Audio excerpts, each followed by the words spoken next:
ओम शांति। आज 18 अप्रैल 2026 के शनिवार के प्रातः मीठी मीठी मधुबन मुरली के बाप दादा के मधुर ईश्वरीय महावाक्य सुनते हैं। मीठे मीठे प्यारे प्यारे बाप दादा ने कहा, मीठे बच्चे, तुम बाप द्वारा सम्मुख पढ़ रहे हो। तुम्हें सतयुगी बादशाही के लायक बनने के लिए पावन जरूर बनना है। मीठे बच्चे, तुम बाप के द्वारा सम्मुख पढ़ रहे हो। तुम्हें सतयुगी बादशाही के लायक बनने के लिए पावन जरूर बनना है। प्रश्न है, बाप के किस ऑक्यूपेशन को तुम बच्चे ही जानते हो? बाबा के किस कार्य को तुम बच्चे ही जानते हो?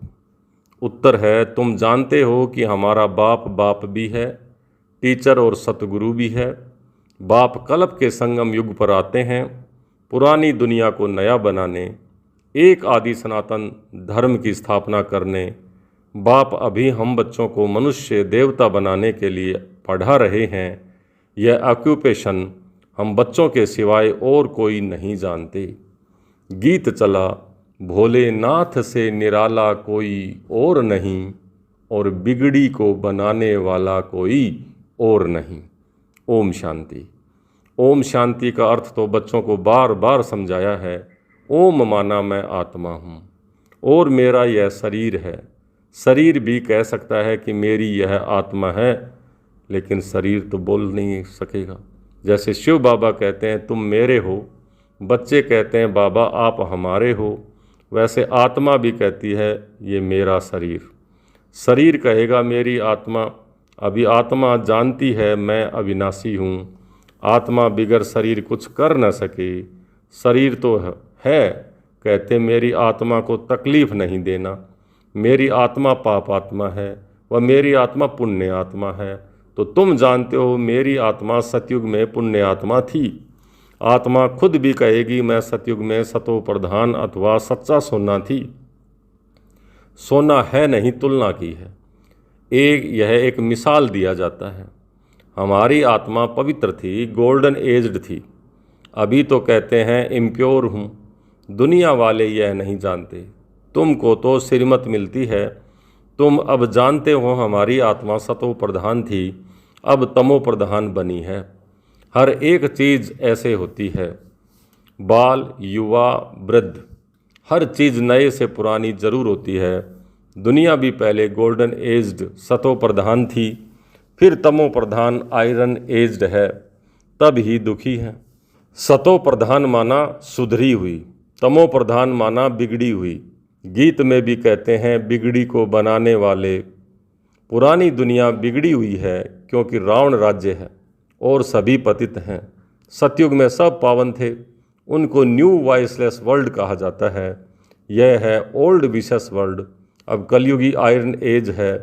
यह सब बातें कोई स्कूल कॉलेज में नहीं पढ़ाई जाती हैं।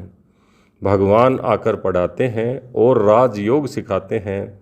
गीता में लिखा हुआ है भगवानोवाच, श्रीमद् भगवत गीता। श्रीमत माना श्रेष्ठ मत। श्रेष्ठ से श्रेष्ठ, ऊंचे से ऊंचे भगवान की मत। उनका नाम एक्यूरेट शिव है। रुद्र जयंती व रुद्र रात्रि कभी नहीं सुना होगा, शिवरात्रि कहते हैं। तो शिव तो निराकार है। अब निराकार की रात्रि व जयंती कैसे मनाई जाए? तो श्री कृष्ण की जयंती तो ठीक है, फलाने का बच्चा है, उनकी तिथि तारीख दिखाते हैं। शिव के लिए तो कोई जानता ही नहीं है कि वो कब पैदा हुआ। यह तो जानना चाहिए ना। अब तुमको समझ मिली है कि श्री कृष्ण ने सतयुग आदि में कैसे जन्म लिया। तुम कहेंगे उनको तो 5000 वर्ष हुए। वह भी कहते हैं क्राइस्ट से 3000 वर्ष पहले भारत पैराडाइज स्वर्ग था। इस्लामियों के आगे चंद्रवंशी, उनके पहले सूर्यवंशी थे। शास्त्रों में सतयुग को लाखों वर्ष कह दिया है। गीता है ही मुख्य। गीता से ही देवी देवता धर्म की स्थापना होती है। वह सतयुग त्रेता तक चला, अर्थात गीता शास्त्र से आदि सनातन देवी देवता धर्म की स्थापना परमपिता परमात्मा ने की। फिर तो आधा कल्प न कोई शास्त्र हुआ न कोई धर्म स्थापक हुआ। बाप ने आकर ब्राह्मणों को देवता फिर क्षत्रिय बनाया। गोया बाप 3 धर्म स्थापन करते हैं। यह है लीप धर्म। इनकी आयु थोड़ी रहती है। तो सब शास्त्र में शिरोमणि गीता भगवान ने गाई है, बाप पुनर्जन्म में नहीं आते हैं, जन्म है, परंतु बाप कहते हैं मैं गर्भ से जन्म नहीं लेता हूँ, मेरी पालना नहीं होती है। सतयुग में भी जो बच्चे होते हैं वह गर्भ महल में रहते हैं, रावण राज्य में गर्भ जेल में आत्मा पड़ती है, पाप जेल में भोगे जाते हैं, गर्भ में अंजाम करते हैं, वायदा करते हैं कि हम अब पाप नहीं करेंगे, परंतु यह है ही पाप आत्माओं की दुनिया। गर्भ से बाहर निकलने से फिर पाप करने लग पड़ते हैं, वहाँ की वहाँ रही। यहाँ भी बहुत प्रतिज्ञा करते हैं कि हम पाप नहीं करेंगे, एक दो पर काम कटारी नहीं चलाएंगे, क्योंकि यह विकार आदि मध्य अंत तुमको दुख देता है। सतयुग में विष है नहीं, तो मनुष्य आदि मध्य अंत 21 जन्म दुख भोगते नहीं हैं, क्योंकि वहाँ राम राज्य है। उनकी स्थापना अब बाप फिर से कर रहे हैं, संगम पर स्थापना होगी ना। जो भी धर्म स्थापन करने आते हैं उनको कोई भी पाप नहीं करना है। आधा समय है पुण्य आत्मा, फिर आधा समय के बाद पाप आत्मा बन पड़ते हैं। तुम सतयुग त्रेता में पुण्य आत्मा रहते हो, फिर द्वापर से पाप शुरू होते हैं तो पाप आत्मा बनते हैं। सतो प्रधान आत्मा जब ऊपर से आती है तो वह सजाएं खा नहीं सकती। क्राइस्ट की आत्मा धर्म स्थापन करने आई, उनको कोई सज़ा मिल न सके। कहते हैं क्राइस्ट को क्रॉस पर चढ़ाया, परंतु उनकी आत्मा ने कोई विक्रम आदि तो किया ही नहीं था जो क्रॉस पर चढ़ाना पड़े। वह जिसके शरीर में प्रवेश करते हैं उनको दुख होता है, उनको क्रॉस पर चढ़ाया, वह सहन करते हैं। जैसे इसमें शिव बाबा आते हैं ब्रह्मा में, वह तो है ही सतो प्रधान, कोई भी दुख तकलीफ उनको उनकी आत्मा को होती नहीं।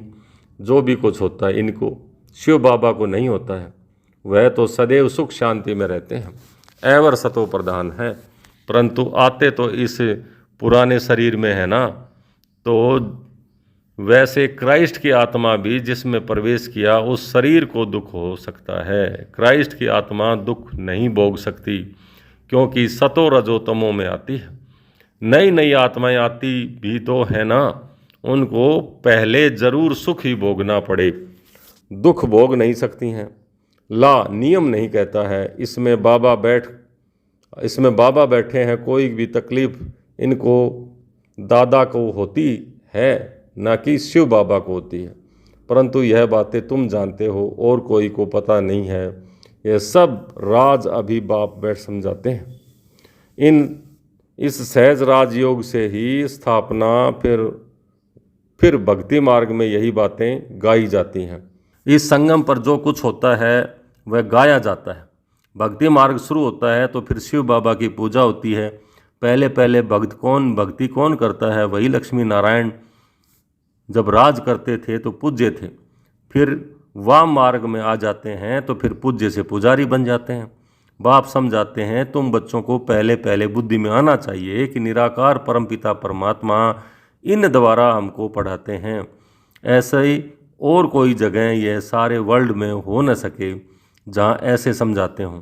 बाप ही आकर भारत को फिर से स्वर्ग का वर्षा देते हैं। त्रिमूर्ति के नीचे लिखा हुआ हो, DT world sovereignty is your God fatherly birthright. देवताई स्वराज्य आपका ईश्वरीय जन्मसिद्ध अधिकार है। तो शिव बाबा आकर तुम बच्चों को स्वर्ग की बादशाही का वर्षा दे रहे हैं, लायक बना रहे हैं। तुम जानते हो बाबा हमको लायक बना रहे हैं, हम पतित थे ना, पावन बन जाएंगे, फिर यह शरीर नहीं रहेगा। रावण द्वारा हम पतित बने हैं, फिर परम पिता परमात्मा पावन बना, पावन दुनिया का मालिक बनाते हैं। वही ज्ञान का सागर पतित पावन है। यह निराकार बाबा हमको पढ़ा रहे हैं। सब तो इकट्ठा नहीं पढ़ सकते, सम्मुख तुम थोड़े ही बैठे हो, बाकी सब बच्चे जानते हैं।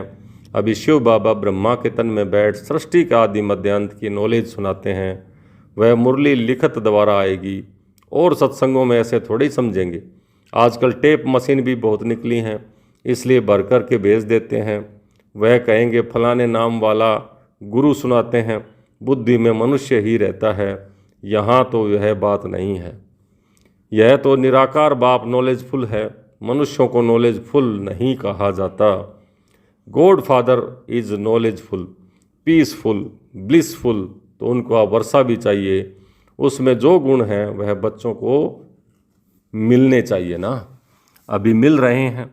गुणों की धारणा कर हम ऐसे लक्ष्मी नारायण बन रहे हैं। सब तो राजा रानी नहीं बनेंगे। गाया जाता है राजा रानी और वजीर, वहाँ वजीर तो होते नहीं हैं। महाराजा महारानी में पावर होती है, जब विकारी बनते हैं तब वजीर आदि रखते हैं।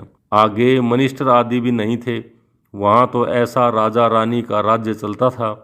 उनको वजीर की क्या दरकार, राय लेने की दरकार ही नहीं रहती है, जबकि खुद वो मालिक हैं, बुद्धि सतो प्रधान है। तो ये है हिस्ट्री और ज्योग्राफी। परंतु पहले पहले तो उठते बैठते यह बुद्धि में आना चाहिए कि हमको बाप पढ़ाते हैं, योग सिखाते हैं, याद की यात्रा पर रहना है। अभी नाटक पूरा होता है, हम बिल्कुल पतित बन पड़े हैं, क्योंकि विकार में जाते हैं, इसलिए पाप आत्मा कहा जाता है। सतयुग में पाप आत्मा नहीं होते, वहाँ है पुण्य आत्माएं, वह है प्रारब्ध जिसके लिए तुम अभी पुरुषार्थ कर रहे हो। तुम्हारी है याद की यात्रा, जिसको भारत का योग कहते हैं, परंतु अर्थ तो नहीं समझते ना। योग अर्थात याद, जिससे विक्रम विनाश होते हैं, फिर यह शरीर छोड़ घर चले जाएंगे, उसको स्वीट होम कहा जाता है। आत्मा कहती है हम उस शांति धाम की रहवासी हैं, हम वहाँ से नंगे अर्थात बिना शरीर के, बिना अंगों के अशरीरी आए हैं। यहाँ पार्ट बजाने के लिए शरीर रूपी वस्त्र लिया है। यह भी समझाया गया है कि माया 5 विकारों को कहा जाता है। यह 5 भूत हैं, काम का भूत, क्रोध का भूत, लोभ का भूत, अहंकार का भूत। नंबर 1 है देह अभिमान का भूत। बाप समझाते हैं सतयुग में यह विकार होते नहीं, उसको निर्विकारी दुनिया कहा जाता है। विकारी दुनिया को निर्विकारी बनाना, यह तो बाप का ही काम है। उनको ही सर्वशक्तिवान ज्ञान का सागर पतित पावन कहा जाता है। इस समय सब भ्रष्टाचार से पैदा होते हैं। सतयुग में ही वाइसलेस दुनिया है। बाप कहते हैं अब तुमको विशेष से वाइसलेस बनना है। कहते हैं इस बिगर बच्चे कैसे पैदा होंगे। बाप समझाते हैं अभी तुम्हारा ये अंतिम जन्म है, मृत्युलोक ही खत्म होना है, तो फिर दुनिया कैसे चलेगी की बात ही, सवाल ही खत्म है। फिर इसके बाद विकारी लोग होंगे नहीं, पावन दुनिया चलेगी। इसलिए बाप से पवित्र बनने की प्रतिज्ञा करनी है। कहते हैं बाबा हम आपसे वर्षा अवश्य लेंगे। वह समय, वह तो कसम उठाते हैं झूठा। गॉड जिसके लिए कसम उठाते हैं उसको तो जानते ही भी नहीं, वह कब और कैसे आता है, ऐसे ही कसम उठा लेते हैं झूठी। उनका नाम रूप देश काल क्या है कुछ भी नहीं जानते। बाप आकर अपना परिचय खुद देते हैं। अभी तुमको परिचय मिल रहा है। दुनिया भर में कोई भी गॉड फादर को नहीं जानते, बुलाते भी हैं, पूजा भी करते हैं, परंतु ऑक्यूपेशन को नहीं जानते हैं। अभी तुम जानते हो परम पिता परमात्मा हमारा बाप, टीचर, सतगुरु है। यह बाप ने खुद परिचय दिया है कि मैं तुम्हारा बाप, टीचर, सतगुरु हूँ। मैंने इस शरीर में प्रवेश किया है। प्रजापिता ब्रह्मा द्वारा स्थापना होती है किसकी? ब्राह्मणों की। फिर तुम ब्राह्मण पढ़ कर के देवता बनते हो। मैं आकर तुमको शूद्र से ब्राह्मण बनाता हूँ। बाप कहते हैं मैं आता ही हूँ कल्प के अंत संगम युग पर।